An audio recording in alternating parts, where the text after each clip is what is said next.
ನಾಡಿನಾದ್ಯಂತ ಭರ್ಜರಿ ಮಳೆಯಾಗ್ತಾ ಇದೆ. ಹಳ್ಳ ಕೊಳ್ಳ ಕೆರೆ ಜಲಾಶಯಗಳೆಲ್ಲವೂ ಕೂಡ ಭರ್ತಿಯಾಗಿದೆ. ಆದರೂ ಕೂಡ ಕುಡಿಯುವ ನೀರಿನ ಹಾಹಾಕಾರ ಮಾತ್ರ ತಪ್ಪಿಲ್ಲ.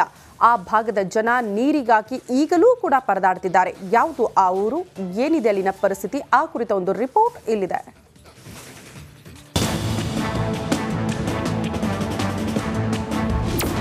ಮಳೆಯಾದ್ರೂ ತಿಂಗಳಿಗೊಮ್ಮೆ ನೀರು, ಕುಡಿಯೋ ನೀರಿಗಾಗಿ ಜನರ ಪರದಾಟ. ರಾಜ್ಯದಲ್ಲಿ ವರ್ಣಾರ್ಪಟ ಜೋರಾಗಿದೆ. ನದಿ ಹಳ್ಳ ಕೊಳ್ಳಗಳು ತುಂಬಿ ಹರಿತಾ ಇವೆ. ಆದರೂ ಕೂಡ ಗದಗ ಬೆಟಗೇರಿ ಅವಳಿ ನಗರದ ಜನ ಕುಡಿಯೋ ನೀರಿಗಾಗಿ ಪರದಾಡ್ತಾ ಇದ್ದಾರೆ.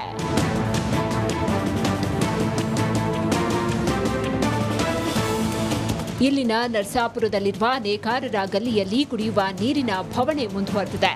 ತಿಂಗಳಿಗೊಮ್ಮೆ ಕುಡಿಯುವ ನೀರು ಬರ್ತಾ ಇದೆ. ಆದರೆ ಇದು ಶುದ್ಧವಾಗಿಲ್ಲ, ಕುಡಿಯೋಕ್ಕೂ ಯೋಗ್ಯವಾಗಿಲ್ಲ.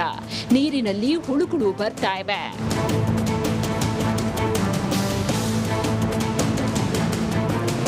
ಈ ನೀರನ್ನ ಕುಡಿದ್ರೆ ಅನಾರೋಗ್ಯ ಕಾಡ್ತಾ ಇದೆ ಅಂತ ಮಹಿಳೆಯರು ಆರೋಪ ಮಾಡಿದ್ದಾರೆ. ಶುದ್ಧ ನೀರಿನ ಘಟಕಗಳಿಗೆ ಹೋಗಿ ನೀರು ತರುವಂತಹ ಸ್ಥಿತಿ ನಿರ್ಮಾಣ ಆಗಿದೆ ಅಂತ ಮಹಿಳೆಯರು ಆಕ್ರೋಶ ಹೊರಹಾಕಿದ್ದಾರೆ. ಬೆಟಗೇರಿ ನರಸಾಪುರ ಓಣಿ ನಮ್ಮ ನೇಕರ್ ಕಾಲೋನಿ ರೀ. ನೀರು ಸರಿ ಬರಂಗಿಲ್ರಿ. ತಿಂಗಳಿಗೆ 1.5 ತಿಂಗಳಿಗೆ ನೀರು ಬಿಡ್ತಾನ್ರಿ. ಬಿಟ್ರೂ ಅವು ನೀರು ಸರಿಗಿಲ್ರಿ. ಕುಡಿಬೇಡ ಹಂಗೆ ಹಿಂಗೆ ಅಂತ ಹೇಳ್ತಾರ್ರಿ. ಮತ್ತು ಹೆಂಗೆ ನೀರಿಲ್ಲ ಹೆಂಗೆ ನಾವು ಜೀವನ ಮಾಡ್ಬೇಕು ಹೇಳ್ರಿ ಸರ್. ಹಿಂಗೆ ಅವು ನೀರು ಮತ್ತೆ ಎಷ್ಟಂತ ಹೇಳಿ ಇದು ತೆಗೆದಿಟ್ಟು ಕುಡಿಬೇಕ್ರಿ. ಆಸ್ಪತ್ರೆಗಾರ ಹೋಗ್ಬೇಕು, ಕೈ ಕಾಲರು ನೋವು ಕೇಳ್ತಾವು. ಈ ಜೀವನ ಹೆಂಗೆ ಮಾಡ್ಬೇಕು ಹೇಳ್ರಿ. ನಾವು ಇಷ್ಟು ತಿಂಗಳಿಗೆ 1.5 ತಿಂಗಳಿಗೆ ನೀರು ಬಿಟ್ಟಂದ್ರೆ. ಸದ್ಯ ಸಿಂಗಟಾಲೂರು ಬ್ಯಾರೇಜ್ನಲ್ಲಿ ಸಾಕಷ್ಟು ಪ್ರಮಾಣದ ನೀರು ಶೇಖರಣೆಯಾಗಿದೆ. ಆದರೂ ಕೂಡ ಅವಳಿ ನಗರದ 35 ವಾರ್ಡ್ಗಳಿಗೆ ಸಮರ್ಪಕವಾಗಿ ಕುಡಿಯುವ ನೀರು ಬರ್ತಿಲ್ಲ. ಭಾಳ ಹುಳ ಅದಾವ್ರಿ. ನೀರು ಕುಡಿಯೋಕೆ ಆಗಂಗಿಲ್ರಿ. ಆ ನೀರು ಕುಡಿದು ಜಪ್ಪತ್ರ ಅನುಭವಿಸಕತ್ತೀವ್ರಿ. ಅದನ್ನೇ ಚಲೋ ನೀರು ಬಿಡ ಅಂತ ಹೇಳೋದಷ್ಟೇ ರೀ. ಮತ್ತೊಂದೇನು ಈ ನೀರು 5 ದಿನ ಆತ್ರಿ ಇವತ್ತಿಗೆ. ಅವು ಬೇಸಿಲ್ರಿ ನೀರು. ಈಗ ಎಷ್ಟೋ ದಿವಸ ಶುದ್ಧ ನೀರು ಕುಡಿತೀವ್ರಿ ರೊಕ್ಕ ಕೊಟ್ಟು. ಅಲ್ಲಿ ತಗೊಂಬರ್ತೀವ್ರಿ. ಹುಡುಗರು ಆಗಂಗಿಲ್ರಿ. ಅವ್ರೇ ಅಂದಾರ್ರಿ ಕುಡಿಬ್ಯಾಡ್ರಿ ನೀರು ಬೇಸಿಲ್ಲ ಅಂತ. ಅದಕ್ಕಂತಾನೆ ಶುದ್ಧ ನೀರು ಕುಡಿತೀವ್ರಿ. ಗಟ್ಟ ಈಗ 4 ರೂಪಾಯಿ ಒಂದು ಕೊಡಕ್ರಿ. ಅಲ್ಲಿ ಗವ್ಯಾಗ್ಲಿದ್ದ ತರ್ತೀವ್ರಿ. ನರಸಾಪುರ ಪ್ರದೇಶದಲ್ಲಿ ಸಾವಿರಾರು ಬಡ ಕುಟುಂಬಸ್ಥರು ವಾಸ ಮಾಡ್ತಿದ್ದಾರೆ. ತಿಂಗಳಿಗೊಮ್ಮೆ ಬಿಡುವ ನೀರನ್ನ ಶೇಖರಣೆ ಮಾಡಿ ಸ್ಟಾಕ್ ಮಾಡಿದ ನೀರಿನಲ್ಲಿ ಹುಳುಗಳು ಆಗ್ತಾ ಇವೆ. ಹೀಗಾಗಿ ಕುಡಿಯುವ ನೀರಿನ ಸಮಸ್ಯೆ ಎದುರಿಸುವಂತಾಗಿದೆ. ಇನ್ನಾದ್ರೂ ಗದಗ ಬೆಟಗೇರಿ ನಗರಸಭೆ ನೀರಿನ ಸಮಸ್ಯೆ ಬಗೆಹರಿಯುತ್ತಾ ಕಾದ್ ನೋಡ್ಬೇಕಾಗಿದೆ. ಮಂಜು ಪತಾರ, ರಿಪಬ್ಲಿಕ್ ಕನ್ನಡ, ಗದಗ.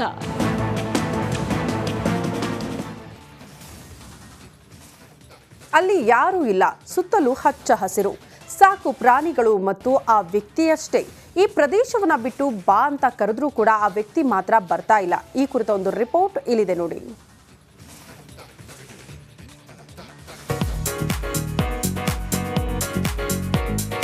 ಈ ಸ್ಟೋರಿ ಹೀರೋ ಇವ್ರೆ. ಹೆಸರು ರೂಬಿನ್ ಅಂತ. ಹಚ್ಚ ಹಸುರಿನ ಪ್ರಕೃತಿ ಮಧ್ಯೆ ಈ ಚಿಕ್ಕದಾದ ಶೆಡ್ನಲ್ಲಿ ವಾಸ. ಜೊತೆಗೆ ಸಾಕು ಪ್ರಾಣಿಗಳು ಇಷ್ಟೇ ರೂಬಿನ್ ಅವರ ಜಗತ್ತು. ಪ್ರಾಣಿಗಳಿಗಾಗಿಯೇ ಬದುಕು ಮೀಸಲು. ರೂಬಿನ್ ಪ್ರಾಣಿ ಪ್ರೀತಿಗೆ ಜನ ಮೆಚ್ಚುಗೆ. ಕಾಫಿನಾಡು ಚಿಕ್ಕಮಗಳೂರು ಅಂದ್ರೆ ಇಲ್ಲಿನ ಕುದುರೆ ಮುಖದ ಹಸಿರಿನ ಸೊಬಗು ಕಣ್ಮುಂದೆ ಬರುತ್ತೆ. ಇದೇ ಕುದುರೆ ಮುಖದಲ್ಲಿಯೇ ರೂಬಿನ್ ವಾಸ ಮಾಡ್ತಿದ್ದಾರೆ. ಆದ್ರೆ ಇದ್ರ ಹಿಂದೆ ಒಂದು ಕಥೆ ಇದೆ. 2005ರ ಬಳಿಕ ಇಲ್ಲಿನ ಅದಿರು ಕಂಪನಿ ಬಂದಾಯ್ತು. ಆಗ ಇಲ್ಲಿನ ಜನರೆಲ್ಲರೂ ಊರು ಬಿಟ್ರು. ಆದ್ರೆ ಈ ರೂಬಿನ್ ಮಾತ್ರ ಊರು ಬಿಡ್ಲಿಲ್ಲ. ಇದೇ ಶೆಡ್ನಲ್ಲಿ ಗ್ಯಾರೇಜ್ ಮಾಡಿಕೊಂಡು ಅಂದಿನಿಂದ ಇಲ್ಲಿವರೆಗೂ ಜೀವನ ಸಾಗಿಸ್ತಿದ್ದಾರೆ.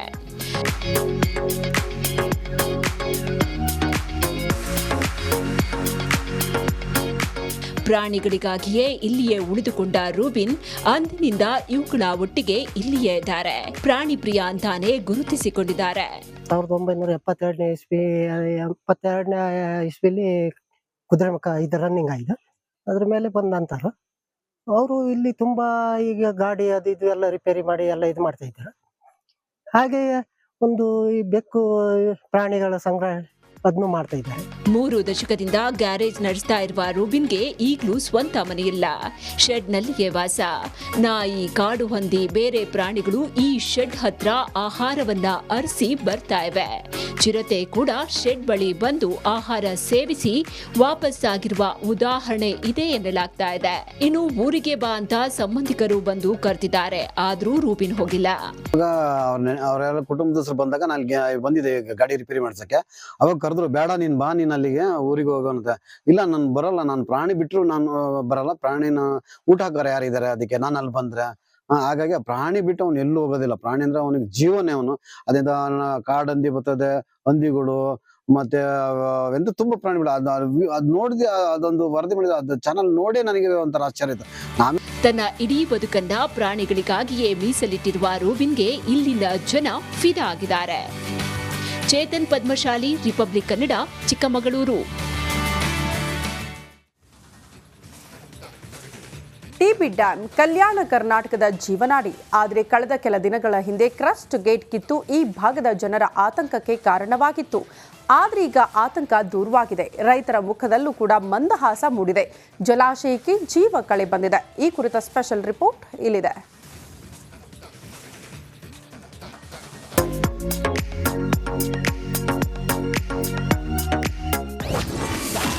ತುಂಗಭದ್ರಾ ಜಲಾಶಯಕ್ಕೆ ಮತ್ತೆ ಜೀವ ಕಳೆ. ಜಲಾಶಯದಲ್ಲಿ 100 ಟಿಎಂಸಿ ನೀರು ಸಂಗ್ರಹ. ತುಂಗಭದ್ರಾ ಜಲಾಶಯ ಕಲ್ಯಾಣ ಕರ್ನಾಟಕದ ಜೀವನಾಡಿ. ಲಕ್ಷ ರೈತರಿಗೆ ವರದಾನವಾಗಿರುವ ಜಲಾಶಯ ಕೊಪ್ಪಳದ ಮುನಿರಾಬಾದ್ ಬಳಿಯಿದೆ. ಆದರೆ ಕಳೆದ ಆಗಸ್ಟ್ 10ರಂದು ರಾತ್ರಿ 11 ಗಂಟೆ ಸುಮಾರಿಗೆ ತುಂಬಿ ನಿಂತ ತುಂಗಭದ್ರಾ ಜಲಾಶಯದ ಕ್ರಸ್ಟ್ ಗೇಟ್ ಕಿತ್ತು ಭಾರೀ ಪ್ರಮಾಣದ ನೀರು ಹರಿದು ಹೋಗಿತ್ತು. ಬಳಿಕ ಹಗಲಿರುಳು ಶ್ರಮಿಸಿ ತಾತ್ಕಾಲಿಕವಾಗಿ ಗೇಟ್ ಅಳವಡಿಸಲಾಗಿತ್ತು. ಆದರೆ ಡ್ಯಾಂನ ನೀರು ತಳಮಟ್ಟ ತಲುಪಿತ್ತು. ಇದೀಗ ಮತ್ತೆ ಜಲಾಶಯಕ್ಕೆ ಜೀವ ಕಳೆ ಬಂದಿದ್ದು ತುಂಗಭದ್ರಾ ತುಂಬಿ ಹರಿಯುತ್ತಿದೆ.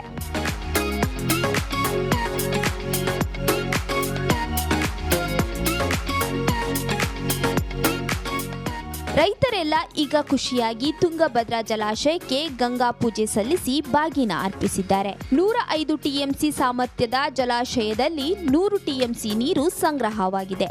ಆತಂಕದಲ್ಲಿದ್ದ ರೈತರ ಮುಖದಲ್ಲಿ ಮಂದಹಾಸ ಮೂಡಿದೆ. ಕೊಪ್ಪಳ, ಹೊಸಪೇಟೆ, ವಿಜಯನಗರ, ಬಳ್ಳಾರಿ, ರಾಯಚೂರು ಎಲ್ಲ ರೈತರಿಂದ ಖುಷಿಯಾಗಿದ್ದಾರೆ. ಮತ್ತೆ ನೀರು ಸಂಗ್ರಹ ಆಗಿದೆ. ಸದ್ಯ ಮಲೆನಾಡ ಭಾಗದಲ್ಲಿ ಉತ್ತಮ ಮಳೆಯಾಗಿ ಡ್ಯಾಂಗೆ ನೀರು ಹರಿದು ಬರ್ತಿದೆ. ಹೀಗಾಗಿ ಕಲ್ಯಾಣ ಕರ್ನಾಟಕದ 4 ಜಿಲ್ಲೆಗಳು ಸೇರಿ ಆಂಧ್ರ, ತೆಲಂಗಾಣದ ಜನರ ದಾಹಕ್ಕೂ ನೀರು ಸಂಗ್ರಹವಾಗಿದೆ. ಜಲಾಶಯ ನಂಬಿ 22,000 ಎಕರೆ ಪ್ರದೇಶದಲ್ಲಿ ಭತ್ತನೆ ಮತ್ತು ಈ ವಿವಿಧ ತಳಿಗಳ ಒಂದು ಬಿತ್ತನೆ ಆಗಿರ್ತಕ್ಕಂಥದ್ದು. ಈ ಜಲಾಶಯ ಕೊಪ್ಪಳ, ರಾಯಚೂರು ಮತ್ತು ವಿಜಯನಗರ, ಬಳ್ಳಾರಿ 4 ಜಿಲ್ಲೆಯ ಜೀವನಾಡಿ ಆಗಿದೆ. ಡ್ಯಾಂನಲ್ಲಿ 100 ಟಿಎಂಸಿ ನೀರು ಸಂಗ್ರಹವಾಗಿರೋದು ರೈತರ ಮೊಗದಲ್ಲಿ ಸಂತಸ ಮೂಡಿಸಿದೆ. ಈರಯ್ಯ ಹಿರೇಮಠ,